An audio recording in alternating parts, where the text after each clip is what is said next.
नमस्कार, आप देख रहे हैं बोलो ज़िंदगी। मैं हूँ प्रीतम कुमार। इस वक्त हूँ पटना के कालिदास रंगालय में। जी हाँ, कालिदास रंगालय जहाँ पर एकमात्र जगह आप मान सकते हैं जहाँ पर रंगकर्मियों का एक ठिकाना होता है।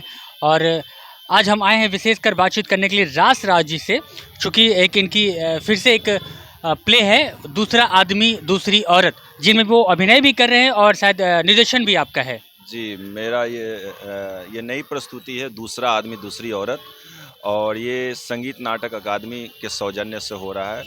और इसका एक अभिनेता भी हूँ मैं, और इसका डिज़ाइन भी मैंने किया है और निर्देशन भी किया है। मतलब बोल सकते हैं कि महेंद्र सिंह धोनी है, ऑलराउंडर का काम जो है वो संभाल रहे हैं बिहार के रंगमंच में। नहीं, बस कोशिश है कुछ अच्छा पटना रंगमंच में करने की। और मेरी एक कोशिश ये भी रहती है कि थिएटर अभी भी हमारा पटना बिहार का जो थिएटर है उस तरह से विकसित नहीं हो पाया जिससे महानगरों में होता है, दिल्ली, मुंबई, कोलकाता वगैरह में। टिकट नहीं होते हैं, कंटेंट भी उस लेवल का नहीं होता है। मगर मेरी कोशिश यही रहती है कि जो नए-नए नाटक आ रहे हैं, जो आज समसामयिक हैं, प्रासंगिक है, आज के डेट में रिलेवेंट कर रहा है, उस चीज़ों को मंच पर लाएँ, ऑडियंस के लिए एक अच्छी प्रस्तुति दें, एक मनोरंजन उन्हें दें, ताकि राज जी, बहुत इंपॉर्टेंट पॉइंट आपने कहा है और मैं इस पॉइंट पे बात करूंगा। लेकिन मैं सबसे पहले इस नाटक के बारे में थोड़ा अगर विस्तारित तौर पे लोगों को बताएं, किस तरह की नाटक है, क्या कहानी है नाटक की। देखिए, अभी मामला ये है कि अभी बहुत ज़्यादा चल रहा है, वो सीमा हैदर हो चाहे अंजू का मामला हो। शादी के बाद जो रिलेशन होता है, एक्स्ट्रा मैरिटल अफेयर जिसे हम कहते हैं, जस्ट वही है।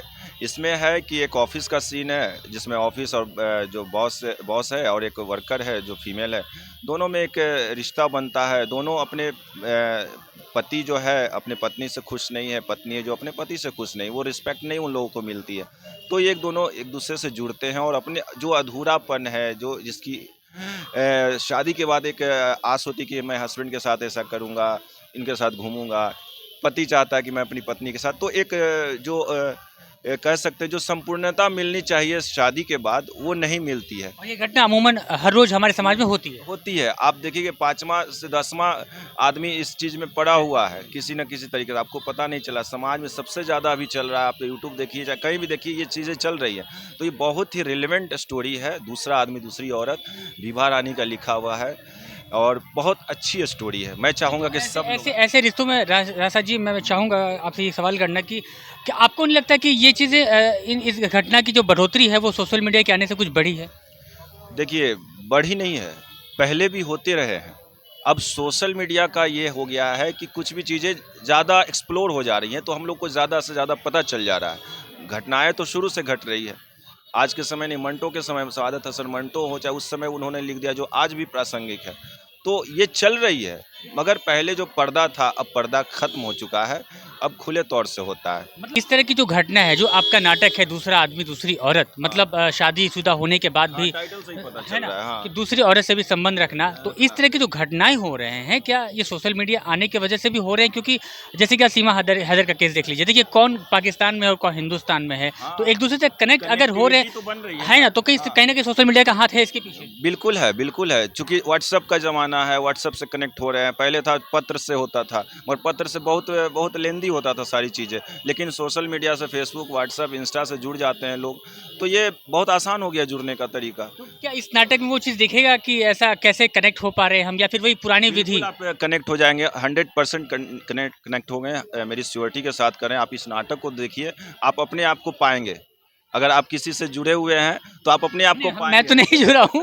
मतलब नहीं, आज मेरे के कहने का आज के मतलब दौर दर्शक जो भी हो, तो एक देखेंगे आप अपने आप, एक आँखें खुलेगी उनकी कि ऐसा नहीं करना चाहिए।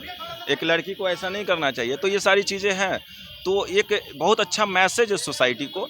तो मैं तो कहूँगा सारे जो भी दर्शक आपके देख रहे हैं, वो इस नाटक को देखें। शनिवार को 12 तारीख को ये नाटक 7 बजे शुरू हो जाएगा, इसलिए आप लोग साढ़े 6 तक आ जाइए और अपना सीट ग्रहण कर लीजिए। चलिए, तो ये नाटक किस लिए ज़रूरी है, क्या खासियत नाटक की, राज भाई ने बिल्कुल विस्तार से बताया है और ये घटना अमूमन हर जगह घट रही है। ये नाटक तो है हमारा, देख लीजिए। चलिए, तो ये मैं थोड़ा आपको क्लोज से दिखा दूँ कि ये नाटक का पास है ये? ये पास से इनविटेशन कार्ड है। चलिए, तो आप यहाँ आ जाइए। तो यहाँ पे वैसे कोई टिकट विकेट भी है? हाँ, टिकट है।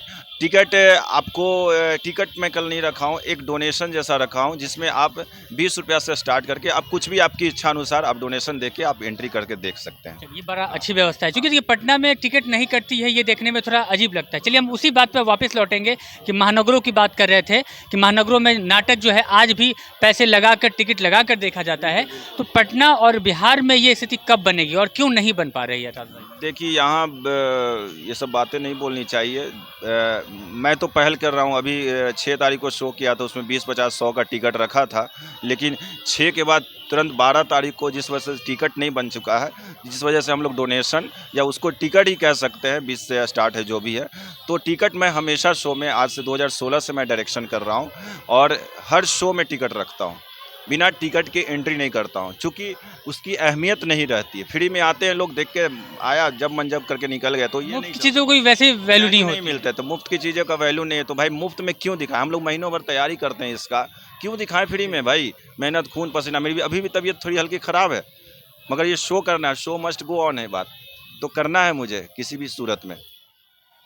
तो मतलब क्या ये कमी कहाँ हो रही है, कमजोरी कहाँ है? क्या कलाकारों में, संसाधनों में, या सरकारी जो एक मदद जो है, कहीं ना कहीं से कुछ ना कुछ कमी है? सरकार, देखिए बिहार सरकार, सही बात मैं बताऊं तो बिहार सरकार कला को लेकर तो उतनी काम नहीं करे जितना करना चाहिए, क्योंकि इसके लिए भी फंड होते हैं सरकार के पास।